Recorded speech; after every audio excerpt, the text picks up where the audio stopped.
গ্রামের শেষ প্রান্তে এক পুরানো জরাজীর্ণ বাড়ি। দিনের আলোতেই সেখানে কেউ যেতে সাহস পায় না। গ্রামের মানুষ বলে পুকুরের তলায় একটা ভয়ঙ্কর দানব বাস করে। একদিন দুপুরবেলা দুই বন্ধু রাফি আর শাওন মাঠে খেলতে খেলতে ভুল করে সেই ভুতুরে বাড়ির সামনে এসে পড়ে।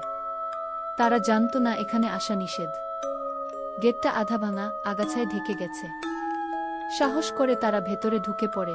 খেলতে খেলতে তারা পৌঁছে যায় সেই কালো পুকুরের ধারে। পুকুরের জলে সূর্যের আলোও যেন ঢুকতে পারে না। রাফি একটা পাথর ছুঁড়ে দেয় পুকুরে। হঠাৎই পুকুরের জল অস্বাভাবিকভাবে ঘূর্ণি হয়ে উঠল। বাচ্চা দুটি আতঙ্কে পিছু হটতে গিয়ে পড়ে যায়।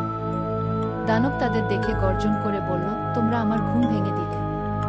তার শাস্তি পেতেই হবে। তারা চিৎকার করলেও চারপাশে কেউ নেই। ধীরে ধীরে দানব তাদের পুকুরের গভীরে টেনে নিয়ে গেল। তারপর সব শান্ত। পুকুরের জল আবার স্থির।